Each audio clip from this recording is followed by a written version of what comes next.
Hello friends, welcome back to my channel real secrets by Kajal. अगर आप लोगों को भी करेले बहुत ज़्यादा पसंद है तो आप इस तरीके से घर में करेले बनाएं। आपको भी बहुत ज़्यादा पसंद आएंगे और घर में भी सबको बहुत ज़्यादा पसंद आएंगे। करेले हेल्थ के लिए बहुत अच्छे होते हैं। करेले से डायबिटीज़, शुगर वगैरह ये भी कंट्रोल होती है और करेले खाने में भी बहुत अच्छा टेस्ट देते हैं। अगर आप लोग भी घर में करेले की सब्ज़ी बनाते हैं और उसमें कड़वापन आता है तो जिस तरीके से मैं यहाँ पे करेले की रेसिपी बना के तैयार कर रही हूँ, सेम इसी तरीके से आप step by step same process से आप घर में करेले की रेसिपी बनाओगे तो बच्चों को भी बहुत ज़्यादा पसंद आएगी और घर में सबको बहुत ज़्यादा पसंद आएगी। सब लोग बहुत मज़े से इस रेसिपी को खाएंगे। तो यहाँ पे आप ये देख सकते हो कि मैंने 4 करेले लिए हैं, तो सेम आपको इसी क्वांटिटी में करेले लेने हैं। तो यहाँ पे मैं करेले को यूज़ करने से पहले मैंने अच्छे से इनको वॉश कर लिया था और आप देख सकते हो कि मैं चाकू की मदद से करेले की जो ऊपर की लेयर है उसको किस तरीके से निकाल रही हूँ। तो पतली पतली लेयर ही आपको निकालनी है। तो जिस तरीके से मैं यहाँ पे इस लेयर को निकाल रही हूँ सेम इसी प्रोसेस से आपको भी निकालना है। और ये जो बाकी सारे करेले हैं इनको भी अच्छे से इसी तरीके से आपको पील करना है। ऊपर का जो छिलका है उसको निकाल देना है। तो छिलके को आपको फेंकना नहीं है, हम आगे इसका यूज़ करेंगे। तो फर्स्ट इसका जो प्रोसेस है वो यही है कि करेले का जो ऊपर का जो छिलका है वो अच्छे से आपको निकाल देना है और उसके बाद आपको बीच से कट लगाना है पूरे में और अंदर जो भी इसमें बीज वगैरह होते हैं, एक्स्ट्रा जो पार्ट होता है इसका, वो आपको अंदर से क्लीन कर देना है। और इस तरीके से आपको करेले को अच्छे से बाहर से और अंदर से दोनों तरफ से साफ़ कर लेना है। तो यहाँ पे मैंने सारे करेलों को अंदर बाहर दोनों तरफ से अच्छे से साफ़ कर लिया है। और जो इनके बाहर के छिलके हमने निकाले थे वो साइड में ही हमको रखने हैं, वो फेंकने नहीं हैं, हम आगे उसका यूज़ करेंगे। तो सारे करेलों को आप इसी तरीके से अच्छे से छील लेना और अंदर से जो भी एक्स्ट्रा पार्ट होता है उसको रिमूव कर देना। उसके बाद जो यहाँ पे हमने करेले के छिलके लिए हैं उनको मैंने साइड में एक प्लेट में निकाल दिया है। तो आप ये देख सकते हो कि मैंने कितने पतले और कितने तरीके से इसको अच्छे से निकाल दिया है, जिससे कि करेले भी हमारे ख़राब नहीं हुए हैं। करेले की अच्छे से कटिंग हो गई है और जो छिलके हैं वो भी अच्छे से निकल गए हैं।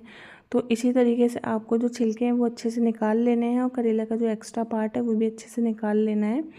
उसके बाद मैंने यहाँ पे 3 मीडियम साइज़ के प्याज लिए हैं जिनको मैंने बारीक यहाँ पे चॉप कर लिया है। उसके बाद जो मैंने कच्ची आमी ली थी कैरी, उसको भी मैंने अच्छे से यहाँ पे चॉप कर लिया है। उसके बाद करेलों को आपको एक छोटे से पैन बाउल में इनको लेना है और वॉश नहीं करना है आपको, क्योंकि हमने ऑलरेडी पहले इनको वॉश कर लिया है।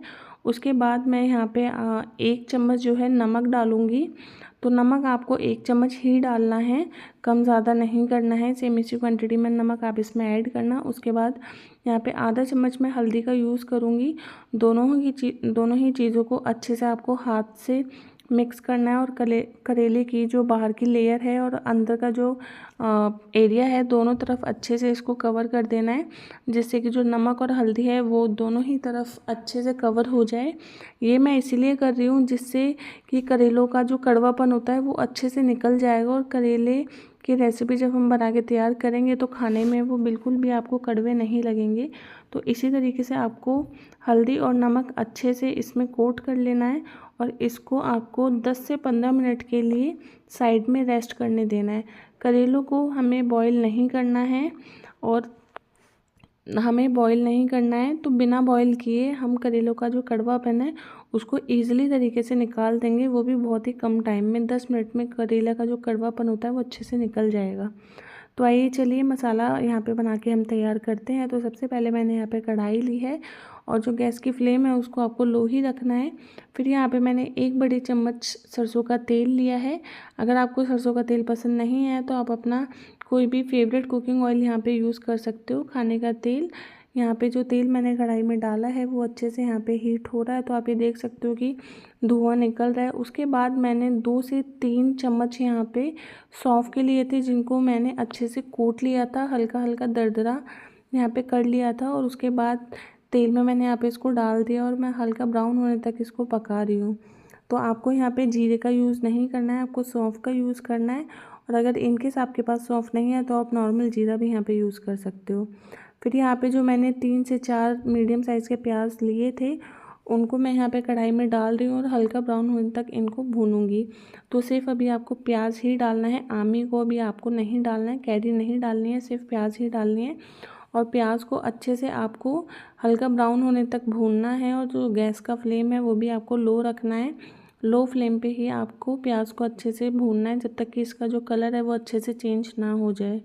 तो आप ये देख सकते हो कि जो प्याज का कलर है वो हल्का हल्का चेंज हो चुका है, प्याज भी सॉफ्ट हो चुकी है। तो इसी तरीके से आपको प्याज को अच्छे से भून लेना है और बीच बीच में आपको ये चलाते रहना है जिससे कि जो प्याज है वो कढ़ाई में लगे नहीं। इसी तरीके से जैसे मैं यहाँ पे कर रही हूँ तो सेम इसी प्रोसेस से आपको प्याज को भून लेना है। 2 से 3 मिनट का टाइम लगेगा इसको लो फ्लेम पे भूनने के लिए।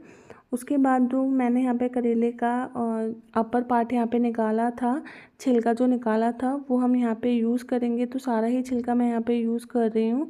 तो इसको आपको क्रश करके डालना है, हाथ से जितना हो सके उतना कोशिश करना कि आप इसको तोड़ के डालें, जिससे कि ये अच्छे से पकेगा और जो मसाले इसमें आगे हम डालेंगे वो अच्छे से इसमें मिक्स हो जाएंगे और एक बढ़िया टेस्टी मसाला बन के यहाँ पे तैयार होगा। तो सारे ही जो छिलके हैं वो मैंने इसमें डाल दिए हैं और अच्छे से आपको चमचे की मदद से ना इसको अच्छे से जब आप मिक्स करोगे तो बीच बीच में क्रश करना है, तोड़ना है, जिससे कि जो छिलके हैं वो अच्छे से टूट जाएं। हमें इनको आगे करेलों में यूज़ करना है। तो इसी तरीके से जैसे मैं यहाँ पे मसाला बना रही हूँ सेम इसी तरीके से आपको बनाना है। अगर आप चाहें तो इसको आप मिक्सी में भी ग्राइंड कर सकते हैं, लेकिन मिक्सी में जो मसाला होता है वो ज़्यादा पतला हो जाएगा तो हमें दरदरा चाहिए।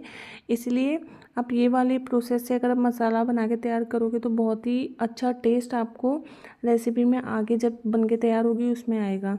तो उसके बाद यहाँ पे जो मैंने कैरी ली थी वो कैरी मैं यहाँ पे डाल चुकी हूँ। आपको अच्छे से कैरी को मिक्स करना है करेलों में, जिससे कि जो करेले के छिलके का जो कड़वापन होता है वो अच्छे से यहाँ पे निकल जाए और एक खट्टेपन का जो टेस्ट होगा वो आपके इस मसाले में आपको लगेगा। तो यहाँ पे जो सारी चीज़ें हैं मैं अच्छे से मिक्स कर रही हूँ। आपको लो फ्लेम पे इसको अच्छे से पकाना है जिससे कि आमी और जो करेले के छिलके मैंने डाले हैं वो अच्छे से सॉफ्ट हो जाएं। 2 से 3 मिनट आप इसको पका लेना। उसके बाद यहाँ पे मैंने आधा चम्मच लाल मिर्च का यूज़ किया है, आधा चम्मच मैं यहाँ पे हल्दी डाल रही हूँ और नमक आपको थोड़ा ही डालना है क्योंकि ऑलरेडी हम करेलों में पहले 1 चम्मच नमक डाल चुके हैं। उसके बाद मैंने यहाँ पे धनिया पाउडर डाला है आधा। नमक आपके टेस्ट के अकॉर्डिंग आप ऐड कर सकते हो, लेकिन ध्यान रखना कि ऑलरेडी करेलों में हम नमक डाल चुके हैं पहले, तो उसके हिसाब से ही आपको मसाले में नमक ऐड करना है। तो अभी सारी ही चीज़ों को मैं अच्छे से मिक्स कर रही हूँ और मिक्स करते करते आपको बीच बीच में चमचे से जो करेले के छिलके हैं उनको क्रश करते रहना है। जैसे ही वो सॉफ्ट होंगे वो अपने आप टूटते चले जाएंगे।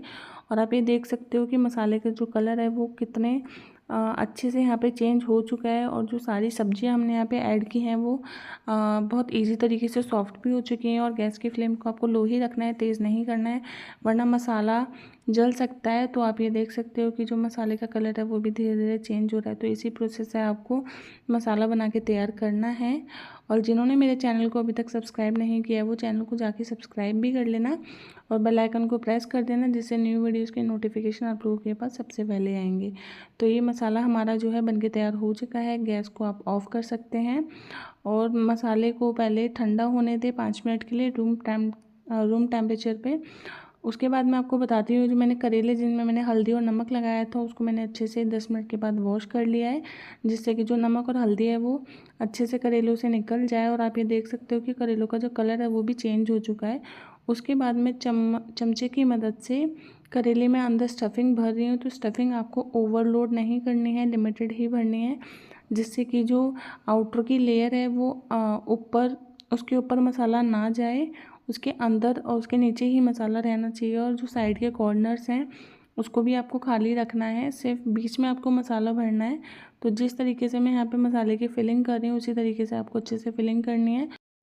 और जो ऊपर की लेयर है वो अच्छे से आपको चमचे की मदद से प्रेस कर देना है, जिससे कि एक लेवल बन जाएगा।